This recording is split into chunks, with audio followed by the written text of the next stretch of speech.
पाकिस्तान की फौज के साथ।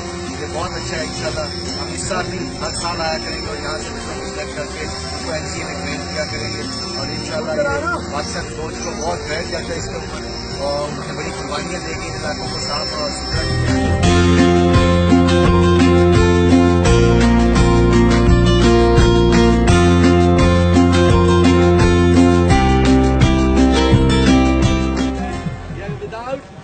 वायलेटिंग द रूल्स आप दूसरा कर सकते हो। या अगर आप लेफ्ट आउट हो तो आप चाइना में दिल्ली कर सकते हो, अगर लेग स्पिनर हो तो क्लियर फ्लिपर कर सकते हो या नहीं।